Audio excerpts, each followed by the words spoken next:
તો સથરા ગામની માતાઓ બહેનોને વિનંતી, બધા જ પરિવારમાંથી એક એક બહેન સ્વયંભૂ ઊભા થાય અને માતાજીનું સ્વાગત કરે. બાળ વયે ભક્તિ કરે, જગથી રહે ઉદાસ, તો તીરથ એની આશા કરે, તો ભાવે હરિનો દાસ. એવા રાજ રાજેશ્વરી માં અહીં વધાર્યા છે.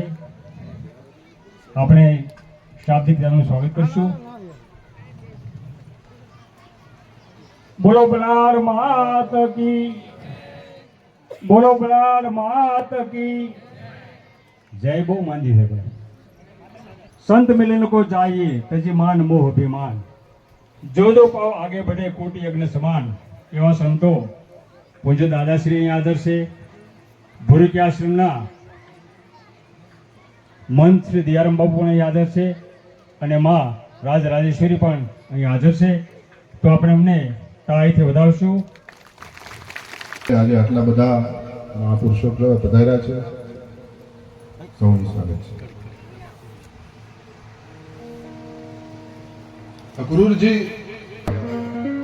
બધા સાથે વિચાર વિમર્શ કરે છે.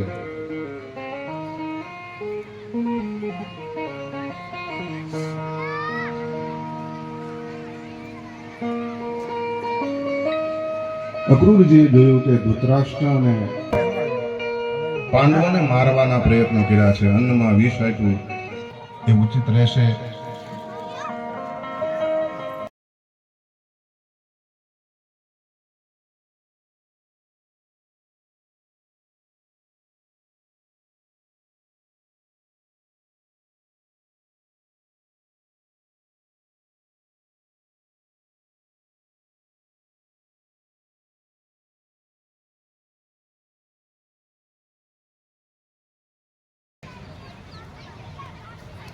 ચંદ્રિકાબેન સરપંચ શ્રી બહુબેને સવારે કીધું તો એ પણ પધારે. સમસ્ત ગામ પરિવાર વતી માતાજીનું સ્વાગત કરવામાં આવે છે.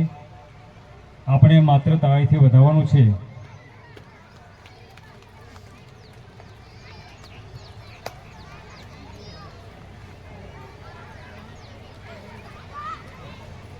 बोलिए बलार मात की, द्वारिकाधीश की.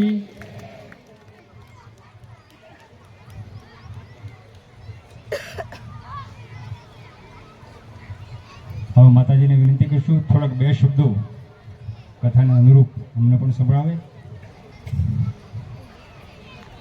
કૃષ્ણ કનૈયા લાલ, રામચંદ્ર ભગવાન કી, ભાગવત ભગવાન કી. સરસ મજાનું ભાગવત કાર્ય ચાલી રહ્યું હોય, કથા. તો અહીંયા વ્યાસપીઠ માટે બિરાજમાન એવા શાસ્ત્રીજીના ચરણોમાં દંડવત.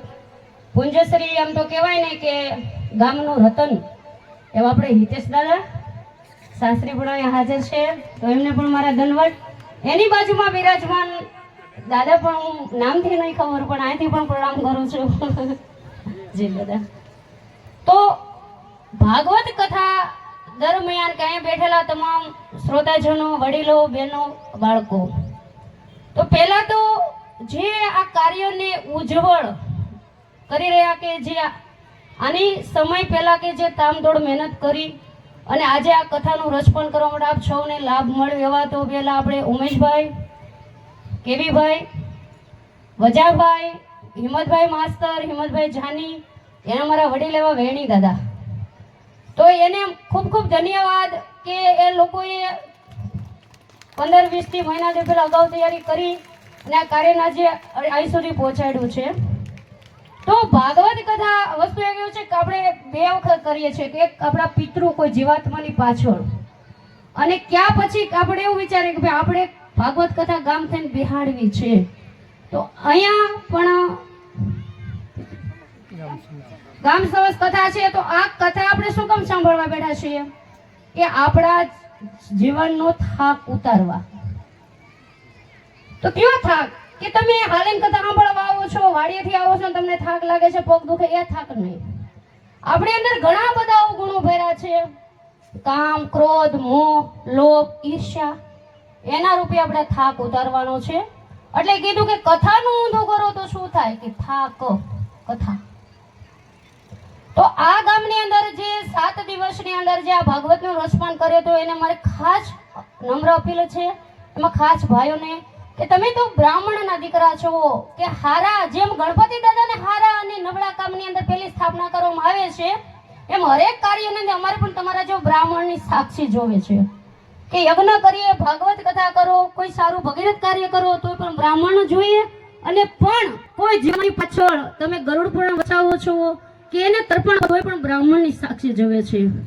તો ખાસ આ કા પૂર્ણ થાય એટલે થોડુંક બધા એવું નિયમ લેજો કે અમે વ્યસનમાંથી મુક્ત થાય. કેમ કે અત્યારમાં તમે ખોરાક નથી લેતા ને, એનાથી વ્યસન તમે વ્યસન કરો છો.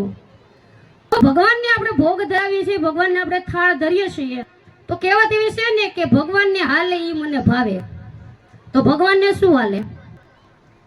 ભગવાન બર્ગર, પીઝા અને એવું હાલે? એવું ધરાય થાળમાં? તો આપણે કેમ હાલે? પહેલાના માવડી વિડિયો ને એ સમયની વાત છે કે રોજ ઈ શાક રોટલી પણ ભગવાનને ધરીને જમતા. અત્યારે 20% રહ્યું છે, 80% થાળ ધરવાના માણસો ભૂલવાડી દે. કેમ કે ધરાય એવું નથી, ખવાયું છે. તો સાત્વિક ભોજન ખાવ, સાત્વિક ઉપર વયા જાવ, સાત્વિક વિચાર જેવું ખાશો એવો તમને ઓળખ આવશે. કેને કે મનમાં મેલ તો બધું ફેલ. તો બસ આ કાર્યની અંદર જે સહભાગી બન્યા છે, સાથ સહકાર આપ્યો છે, અને ગામજનો વડીલજનોને બસ ખૂબ ખૂબ ધન્યવાદ. અને